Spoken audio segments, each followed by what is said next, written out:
My husband, who was in debt, left us a note and fled overseas. My mother-in-law blamed me for our financial troubles and poured boiling water over me and said, "I wish you weren't a worthless orphan." My dad, a Marine who was declared dead a year ago, showed up at our door. "How dare you touch my daughter?" Hey everyone. I never thought I'd be sharing my story like this, but here I am. I guess I should start by introducing myself. I'm Tarsha. I'm 26. My childhood? Not exactly sunshine and rainbows. My mom was, well, let's just say she wasn't winning any Mother of the Year awards. She was more interested in her next fix than taking care of me. I remember nights when I'd go to bed hungry because she'd spent our food money on drugs. I'd lie there, stomach growling, trying to convince myself that maybe tomorrow would be better. Spoiler alert, it usually wasn't. And my dad? He was off serving in the Marines. Don't get me wrong, I'm proud of him for serving our country, but it meant he wasn't around much. I'd get the occasional letter or phone call, but it wasn't the same as having him there. I used to dream about him coming home, swooping in like a superhero to save me from the mess that was our home life. But real life isn't a superhero movie, and I learned that lesson pretty early on. School was my escape. I threw myself into my studies, staying late at the library just so I wouldn't have to go home.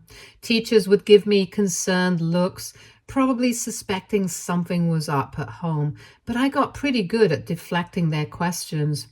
I was too afraid of what might happen if child services got involved. Better the devil you know, right? Growing up like that, you can probably guess I didn't have the easiest time. By the time I hit community college, I was pretty much a mess. I was working 2 part-time jobs just to afford tuition and rent for a tiny studio apartment. I was exhausted all the time, running on coffee and sheer determination. But I was making it work, you know. I thought maybe, just maybe, I could turn things around for myself. And then, just when I thought things couldn't get any worse, my mom OD'd. Yeah, it was as awful as it sounds. I got the call on a Tuesday afternoon right in the middle of my shift at the diner. I remember dropping the coffee pot I was holding, watching it shatter on the floor in slow motion. My manager was yelling something about coming out of my paycheck, but all I could hear was the voice on the phone telling me my mom was gone. I spiraled into a deep depression after that. I mean, how could I not? Sure, my mom hadn't been the best parent, but she was still my mom, and now she was gone and I was truly alone. I started skipping classes, calling in sick to work. I'd spend days just lying in bed, staring at the ceiling, wondering what the point of it all was. That's when Nathaniel came into the picture. He was like this knight in shining armor, you know. We met at a grief counseling group. I'd reluctantly agreed to attend. He was there because he'd lost his dad to cancer. We bonded over our shared pain, spending hours talking about the meetings. Nathaniel was everything I thought I needed. He was kind, attentive, and he made me feel like maybe, just maybe, I wasn't completely broken. He'd bring me food when I couldn't bring myself to cook. He'd listen to me ramble about my mom for hours without complaint. He made me feel seen in a way I never had before. We got married pretty quick, and looking back, maybe too quick.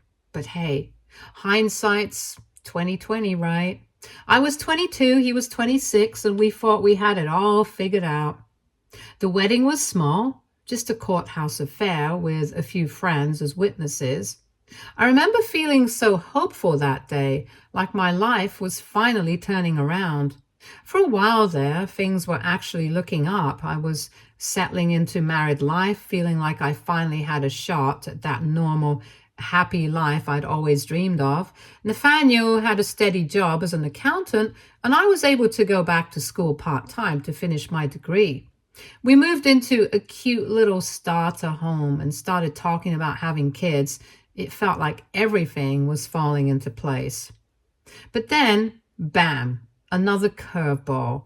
I got the news that my dad had died at sea right before my 25th birthday. Nobody found, just gone. I was devastated. It felt like losing my mom all over again, but somehow even worse. With my mom, at least I'd had time to prepare myself and to brace for the inevitable, but my dad? It was so sudden, so unexpected. One minute he was there planning to come visit us for Christmas, and the next, nothing. Nathaniel was there for me through it all, yet again, holding me while I cried, telling me everything would be okay. He took time off work to help me arrange the memorial service and dealt with all the paperwork, phone calls I couldn't bring myself to handle. I don't know how I would have made it through that time without him. It took a while, but eventually I started to heal. Nathaniel and I decided to try for a baby, thinking it might help fill the void left by my parents. 9 months later, our beautiful daughter, Lily, was born. Holding her for the first time, I felt this surge of love and protectiveness I'd never experienced before. I swore to myself that I'd give her the childhood I never had, full of love and stability. Fast forward a bit, I just turned 26. Life was, well, it wasn't perfect, but it was stable. Lily was the light of our lives, this bubbly, curious toddler who was always getting into everything. Money was tight. Raising a kid is expensive. Who knew? But we were making it work. I'd put my degree on hold once again to stay home with Lily, figuring I'd go back once she was in school. Nathaniel's mom, Pauletta, was living with us too. She'd moved in shortly after Lily was born, supposedly to help out with the baby. She wasn't exactly my biggest fan, but I was trying to make it work for Nathaniel's sake. Looking back, I should have seen the red flags, the way she'd make little digs about my housekeeping or how she'd undermine my parenting decisions. But I was so focused on keeping the peace, on giving Lily the stable family life I never had, that I ignored a lot of things I shouldn't have. Then came that morning, the morning that turned my whole world upside down again. I woke up, reached over to Nathaniel's side of the bed, and nothing. Cold sheets. At first, I didn't think much of it. Maybe he'd gotten up early, right? But then I saw the note on his pillow. My heart just dropped. I picked it up with shaking hands and read it. I must have read it a dozen times, trying to make sense of the words I was seeing. But it all boiled down to this. Nathaniel was gone. He'd fled overseas, and oh yeah, he was deep in debt. Debt I knew nothing about. The note was vague, full of apologies and excuses. He said he'd gotten in over his head and made some bad investments. Said he couldn't face the consequences, so he was leaving. He told me not to try to find him, that it was better this way. Better for who? I wanted to scream. Not for me, not for our daughter. I just sat there, holding that piece of paper, feeling like the ground had disappeared from under me. How could he do this? How could he leave me and our daughter like this? And what the hell was I supposed to do now? I don't know how long I sat there, but eventually I heard Lily crying from her room. It was like a splash of cold water snapping me back to reality. I had a kid to take care of. I couldn't just sit there and fall apart. So I got up. I went through the motions of the day, changing diapers, making breakfast, all while my mind was racing, trying to figure out what to do next. I knew I needed help, and as much as I hated to admit it, Pauletta was the only family I had left, or so I thought. I waited until that evening after I'd put Lily to bed to talk to Pauletta. I found her in the living room watching some reality TV show. The blue light from the television flickered across her face, making her look older and more severe. Pauletta, can we talk? She looked at me like I was interrupting the most important thing in the world, but she muted the TV. What is it? I took a deep breath, trying to keep my voice steady. My hands were shaking, and I clasped them together to hide it. It's about Nathaniel. He's gone. He left a note saying he'd fled overseas and he's in a lot of debt. I expected shock, disbelief, and maybe even tears. What I didn't expect was the look of pure rage that came over her face. It was like watching a storm roll in, dark and terrifying. "What did you do?" I blinked, caught off guard. Of all the reactions I'd imagined, this wasn't one of them. "What? I didn't do anything. He just left." "Don't lie to me. My son would never do something like this. What did you do to drive him away?" I couldn't believe what I was hearing. She thought this was my fault. I felt like I was in some sort of twisted alternate reality. "Pauletta, I swear I had no idea about any of this. I'm as shocked as you are. I need your help. We need to figure out what to do about the debt. We? There's no we. This is your mess. You drove my son away, and now you want my help? You gold-digging little tramp." I felt like I'd been slapped. Gold digger? Me? I was the one who'd been left with nothing. I'd put my whole life on hold for this family, and this is what I got in return? "Pauletta, please, I didn't do anything wrong. We're both victims here. Nathaniel lied to both of us. We need to stick together for Lily's sake, if nothing else." But Pauletta wasn't having any of it. She stood up, her face twisted with anger. I instinctively took a step back, suddenly very aware of how alone we were in the house.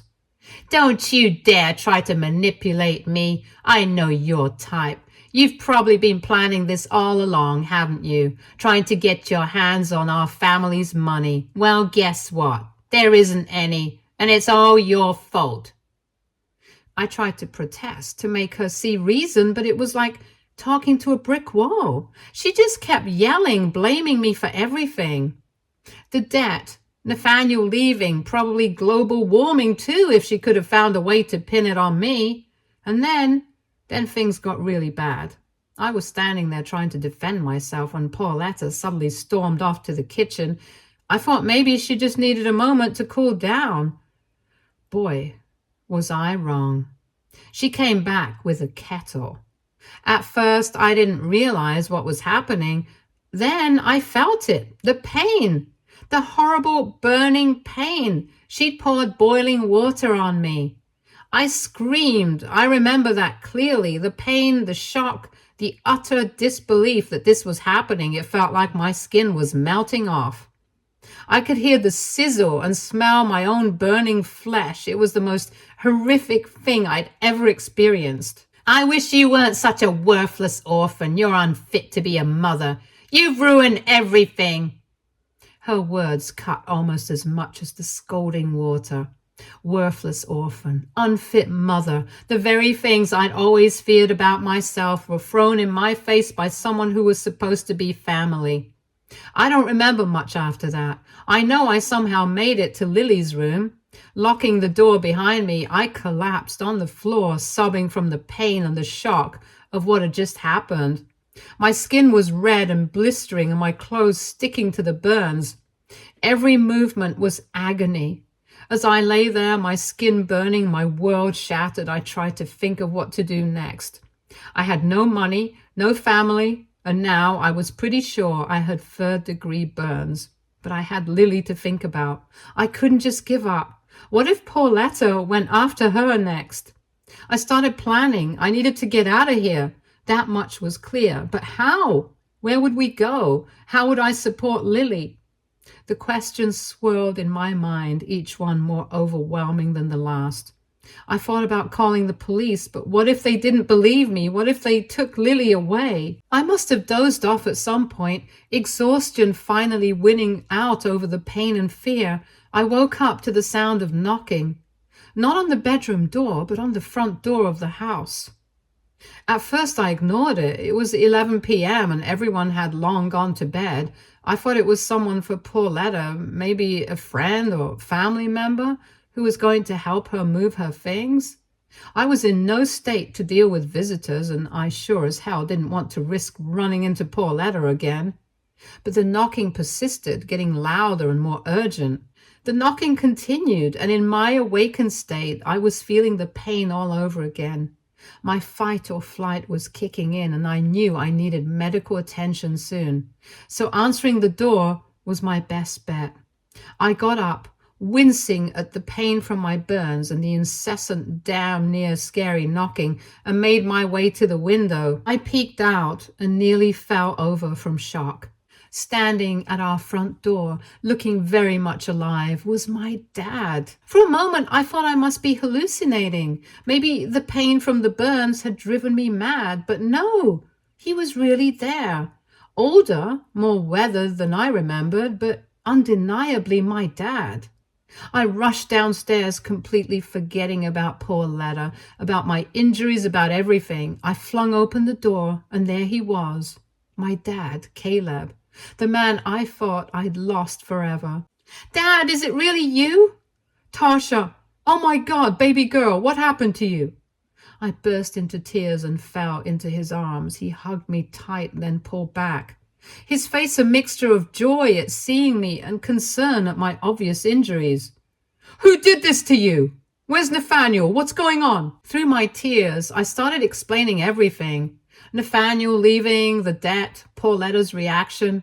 As I talked, I saw my dad's expression change from confusion to anger. His jaw clenched, his eyes hardened, and I recognized that look from when I was a kid.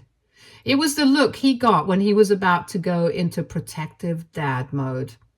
Just then, poor Letta came out of her room, probably drawn by the commotion. Her eyes widened when she saw my dad. Who the hell are you? My dad's eyes narrowed as he looked at her. He stepped slightly in front of me, shielding me with his body. I'm Tarsha's father, and you must be the woman who poured boiling water on my daughter. Poor Letta paled, realizing she was in trouble. Here was this big, burly man who looked like he could take down a semi-truck, and she was the object of all his rage in that moment. She started backing away like she could somehow escape the situation. How dare you touch my daughter? His voice was low, dangerous. I'd never heard him sound like that before. Poor Letta started stammering, trying to come up with excuses, but my dad wasn't having any of it. Save it! We're leaving now! He turned to me, his voice softening. Go pack your things and get Lily. You're coming with me. As I went to pack, I heard my dad on the phone talking to someone about pressing charges and getting a restraining order. His Marine training was kicking in. Assess the situation, protect the vulnerable, neutralize the threat. I went to Lily's room first. She was still sleeping, thankfully having slept through all the commotion. I packed the bag for her as quietly as I could, throwing in clothes, diapers, and her favorite stuffed animal. Then I went to my room, wincing as the movement aggravated my burns. I threw some clothes and essentials into a duffel bag, not really paying attention to what I was packing. I just wanted to get out of there as fast as possible. Once I had packed some essentials for me and Lily, we left. As we drove away, my dad started explaining what had happened to him. I listened, cradling a sleepy and confused Lily in my arms, still not quite believing this was real. I was lost at sea, that part was true, but I managed to survive on an island. It was tough, baby girl. But the thought of getting back to you kept me going. I was rescued a few weeks ago. They should have notified you that I was alive. Didn't you get any mail about it? I shook my head, suddenly realizing. Nathaniel must have intercepted it. He controlled all our mail. My dad's grip on the steering wheel tightened, his knuckles turning white. That no good son of a...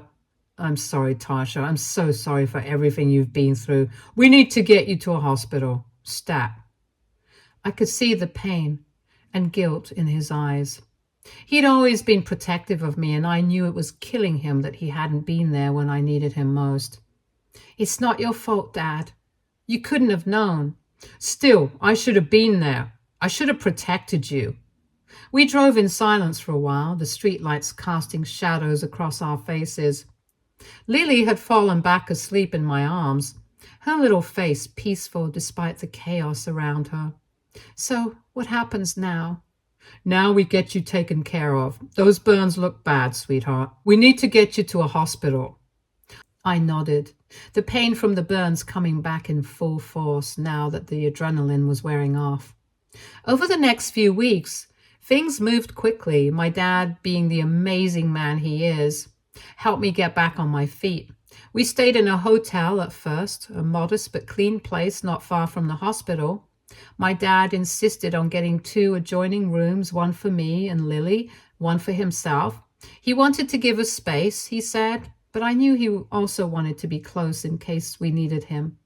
I went to the hospital to get my burns treated properly. The doctors were horrified when I told them what happened, and they documented everything for the police report we filed against Pauletta.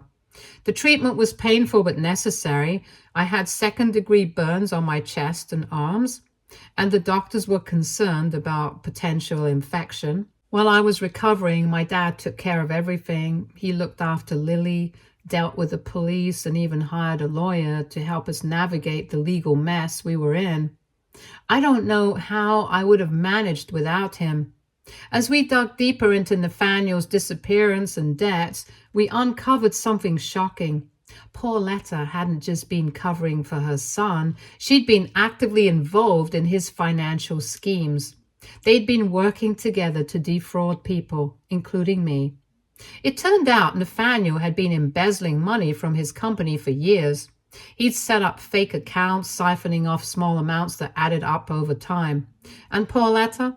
She'd been helping him launder the money through a series of shell companies. The more we uncovered, the more horrified I became. How could I have been so blind?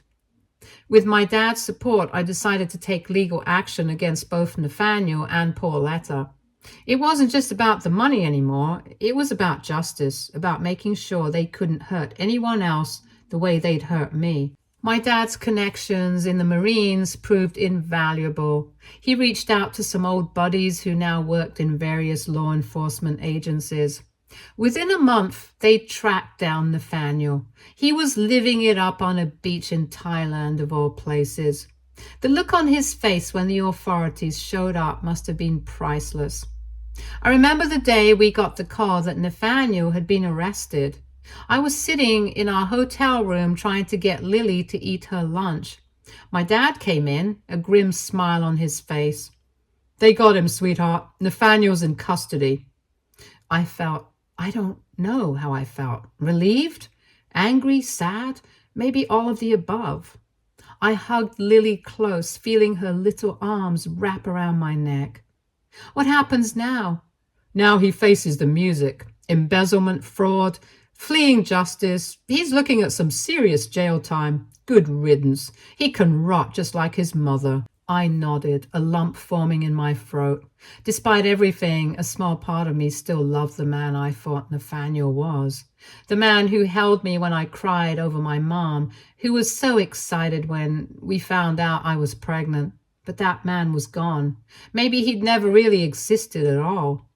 As for Pauletta, she faced her own legal consequences. Assault charges for what she did to me, plus her involvement in the financial fraud. Last I heard, she was looking at some severe jail time. Part of me felt satisfied knowing she was getting what she deserved, but another part just felt sad. Sad for the family I thought I had. Sad for Lily, who would grow up without grandparents on her father's side. Through all of this, I started going to therapy. I needed to heal, not just from the recent trauma, but from everything I'd been through in my life. It wasn't easy, but it helped a lot. My therapist, Dr. Martinez, was patient and kind, helping me work through my feelings of betrayal, abandonment, and self-doubt. "Tarsha, what happened to you wasn't your fault. You didn't deserve any of it. I know that logically, but I can't help feeling like I should have seen it coming, like I should have known better." It's natural to feel that way, but it's not true. Nathaniel and Pauletta were skilled manipulators. They took advantage of your trust and your love, and that's on them, not you. Slowly, session by session, I started to believe her. I started to see myself not as a victim, but as a survivor. My dad, bless him, was there for me every step of the way. He'd retired from the Marines after his resurrection, and the benefits he received helped us get back on our feet. We moved into a beautiful house big enough for me, Lily, and him. It was in a quiet neighborhood with good schools, everything I'd ever wanted for Lily. Watching my dad with Lily was a healing experience in itself. He doted on her, always ready with a story or a game. He was the grandfather I'd always hoped he'd be, and it made my heart ache to think of all the years we'd lost. One night, after we'd put Lily to bed, my dad and I sat on the back porch, looking at the stars. You know, when I was on that island, I used to look at the stars every night. I'd think about you, wonder what you were doing, if you were okay. I promised myself if I ever made it back, I'd never let you down again. Dad, you never let me down. You're always there in spirit, even when you couldn't be there physically. He squeezed my hand, his eyes suspiciously bright. I'm so proud of you, Tarsha. You're the strongest person I know. As I started to heal and move forward with my life, I realized I wanted to do something to help others who'd been through similar experiences. So I started a support group. We meet twice a month, sharing our stories, offering support and advice. It's been incredibly rewarding, turning my pain into something positive. Our first meeting was small, just 5 of us in the community center meeting room. But as word spread, more people started coming. Women who'd been abused, men who'd been scammed, children of addicts, all of us united by our experiences of betrayal and our determination to heal. Looking back now, it's hard to believe everything that happened. There were moments when I thought I'd never make it through, when the pain and betrayal felt like too much to bear. But I did make it. I survived. And not just survived, but came out stronger. One day, I visited Pauletta in jail. Yep, you heard that right. I hadn't seen Pauletta since that terrible night, and part of me still couldn't believe I was doing what I did. But I needed this closure, needed to see with my own eyes that justice was being served.